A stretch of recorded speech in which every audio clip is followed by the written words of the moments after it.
नमस्कार,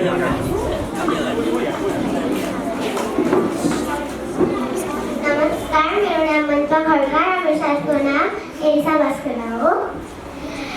धन्यवाद हामीलाई यो सुटिङमा ल्याइदिनलाई।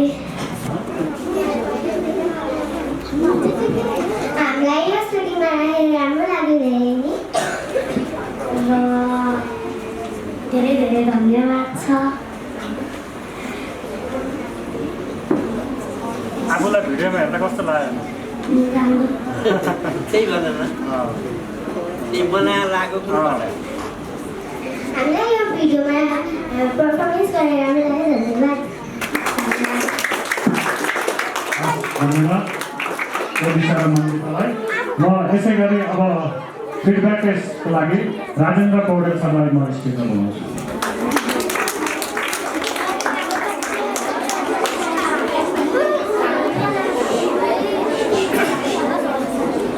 यस कार्यक्रमका प्रमुख अतिथिज्यू सायद आउँदै हुनुहुन्छ उहाँ।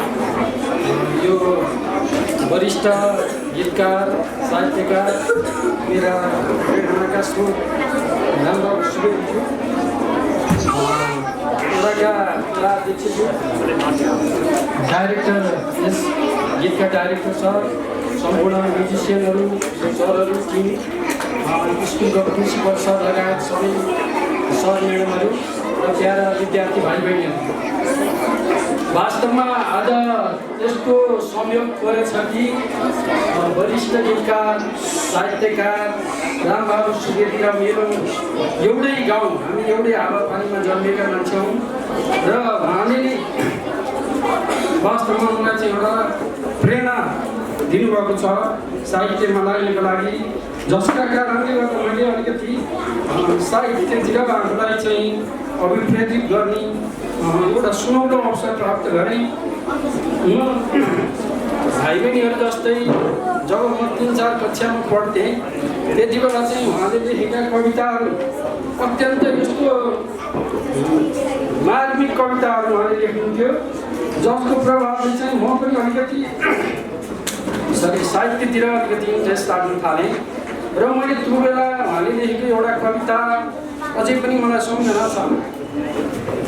मादी बग्दछ फाटका शिखरमा जुरो घुमेको उच्च पाखामा रमणीय हंसपुरको गाउँ छ एउटा, त्यही गाउँ बिच जन्मिएको कुनिए ढुङ्गो भई फुलको माको पानी मिलेर सिरहने छोरो मने पालको।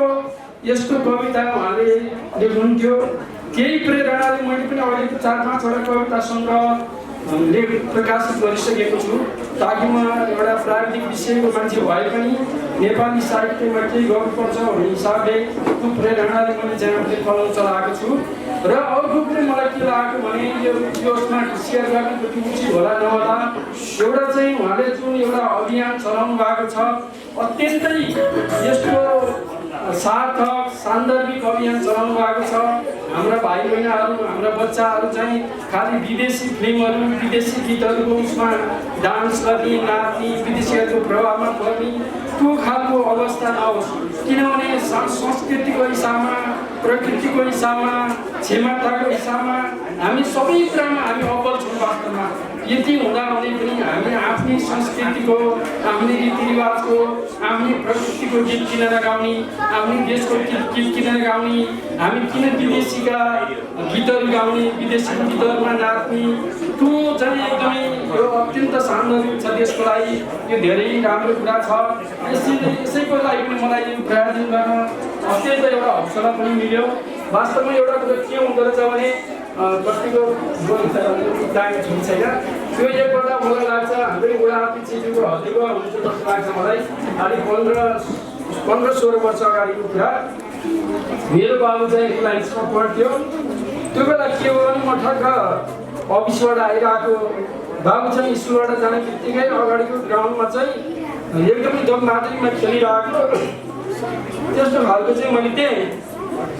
देखेपछि मैले बाबुलाई अलिकति यो के गरेको बाबु भर्खरै सफा कपडा लाएर बिहान स्कुल पठाएको अहिले यस्तो फोहोर गरेर यस्तो माटोमा किन गेलेको भने भन्दाखेरि चाहिँ उहाँ बुवाले के भन्यो भने बाबुलाई गाली नगर जब यो बच्चा यही माटोमा गेल्छ यसलाई माटोको माया हुन्छ बाबुले त्यो माटोको माया कविराममा के अरे सुपेलले लेख्नु भएको छ देशको माया लेख्नु भएको छ माटोको माया लेख्नु भएको छ प्रकृतिको माया लेख्नु भएको छ त्यसो गरेर मलाई अत्यन्तै यो अभियान सार्थक हुन जाओस् किनभने यो देशको अभियान हो राष्ट्रको अभियान हो हामी सबै जनताको अभियान हो हाम्रो संस्कृति हाम्रो रीतिरिवाज चलाउने अभियान हो यो चाहिँ सफलतापूर्वक अगाडि बढोस् सार्थक होस् म यही शुभकामना दिन चाहन्छु र यो यसपालि गीतहरू अझै भिडियोको रूपमा अगाडि आउँछ त्यसको लागि म उहाँलाई धेरै धेरै प्रगतिको शुभकामना दिँदै सम्पूर्ण टिमलाई चाहिँ हार्दिक धन्यवाद दिन्छु र विशेष गरी यो जोसेफलाई पनि यो खालको चाहिँ जुन प्रेरणा स्कुलबाट जागृत गराउनु भएको छ अत्यन्त सान्दर्भिक छ हाम्रा बच्चाहरू हाम्रै देशमा बसौँ हाम्रै रीतिरिवाज हाम्रै परम्परा हाम्रै संस्कृति हाम्रै प्रकृतिमा खेलौँ रमाउँ र देशको लागि केही गरौँ यही शुभकामना दिँदै म बिदा हुन्छु धन्यवाद म यसै गरी अब यस भिडियोका बाल कलाकार दिव्य र अनुष्कालाई पनि म स्टेजमा बोलाउँछु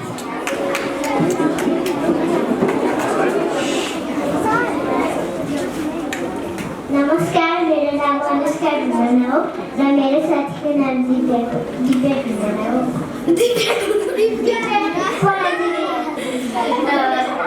तपाईँहरू सम्पूर्णलाई धन्यवाद हामीलाई सुटिङमा भाग लिन दिनुभयो अनि मेरो यो फर्स्ट टाइमको एक्सपिरियन्स हो मलाई धेरै खुसी लाग्यो अनि यो फर्स्ट टाइममा मैले यस्तो कुरा सिकेँ कि बाल गीतहरूमा पनि नाच्नु पर्ने रहेछ हामी त्यो नेपाली हिन्दी कुन गीतमा प्यारेन्ट्स डे केमा नाचिरहन्छौँ तर बाल गीतमा पनि नाच्नु पर्ने रहेछ भन्ने मैले सिकेँ यो हाम्रो सुटिङबाट म यति भन्दै हाम्रो कुरा टार्न चाहन्छु धन्यवाद thank you Divya and Anushka यसै गरी म यस गीतका गायक पनि भिडियोमा पनि अभिनय गर्नुभएका बाल कलाकार श्रेष्ठ फिमेलसँग थोरै गीत पनि गाउन र आफ्नो एक्सपिरियन्स स्टुडियोदेखि सुटिङसम्मको एक्सपिरियन्स सेयर गर्नको लागि हार्दिक धन्यवाद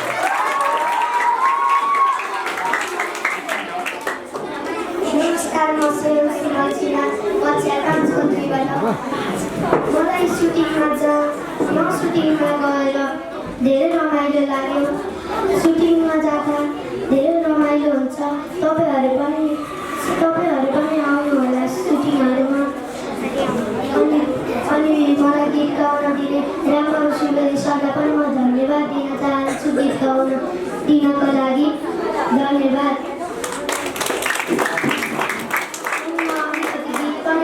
गाउन चाहन्छु मेरो पुस्तकमा कसले लेखिदियो मेरो पुस्तकमा कसले लेखिदियो लेखि हाम्रो पुस्तक लिएर ओहोरियो लेखि हाम्रो पुस्तक लिएर ओहोरियो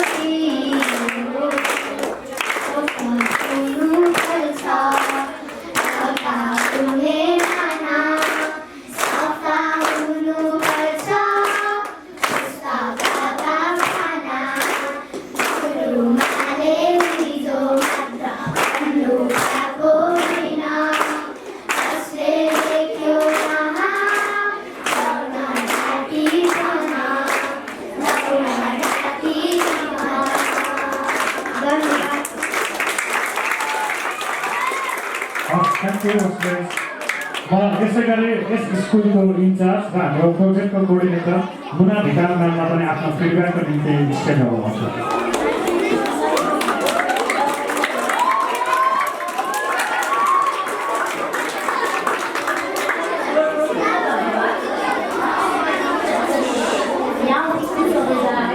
धन्यवाद यो भाइ बहिनीहरूले चाहिँ आफ्नो प्रतिभा गर्ने मौका दिनुभएकोमा जसरी नै रोजेर सानो भाइ बहिनीहरूको प्रतिभा प्रस्फुटन गर्ने मौका दिनुभएकोमा सबैभन्दा धन्यवाद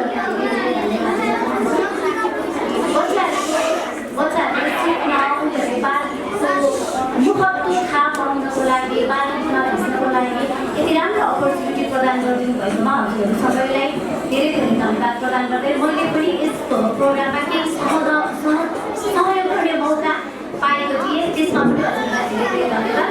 अनि संक्षेपमा भन्दाखेरि सुनिरहनु जस्तो लाग्ने मिठो छ, श्रेयाङ्सको स्वर पनि साह्रै राम्रो छ, त्यस भाइ बहिनीहरूले उत्कृष्ट पर्फर्मेन्स प्रस्तुत गर्नुभएको छ। हजुरहरूले यो मौका दिनुभएकोमा धेरै धन्यवाद गर्दै धन्यवाद दिँदै म चाहिँ हाम्रो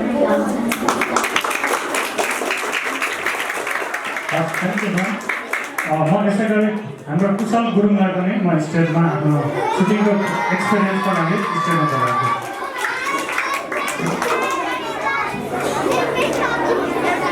बोइजमा सबैभन्दा राम्रो नाचेको छ, त्यही भएर बोइजको लिड चाहिँ उसले गरेको छ डान्समा। धन्यवाद। म यस्तो सुटिङमा ल्याइदिनुलाई धेरै रमाइलो लाग्यो मलाई। धन्यवाद।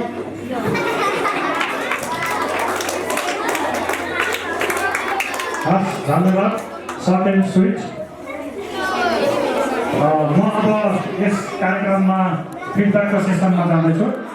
फिडब्याकको निम्ति हाम्रो प्रभा अधिकारी म्यामलाई पनि म स्टेजमा लिन चाहन्छु।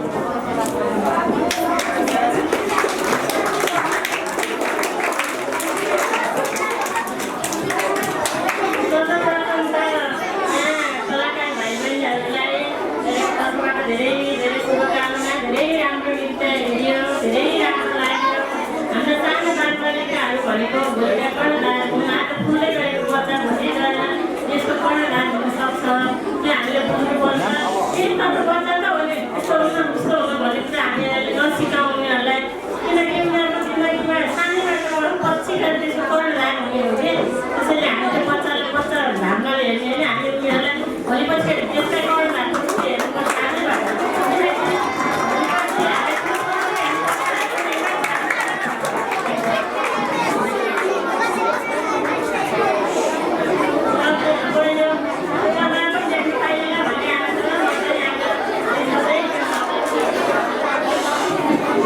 यस कार्यक्रमको प्रमुख अतिथिज्यू ललित विक्रम सिंह उपसचिव तथा गीतकार पनि हुनुहुन्छ र उहाँ यो बुढानीगञ्ज नगरपालिकाको शिक्षा महाशाखाको प्रमुख हुनुहुन्छ। उहाँलाई म अतिथिको आसन गर्नको लागि हार्दिक धन्यवाद आग्रह गर्दछु।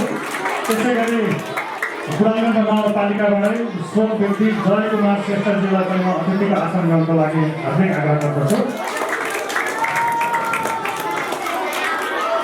हाम्रो गेस्टहरू लगभग अब सबैजना आइसक्नु भएको छ र अब हामीले फेरि एकपटक भिडियो हेर्छौँ र हाम्रो नयाँ अतिथिहरूको फिडब्याक सेसनमा जानेछौँ। Thank you.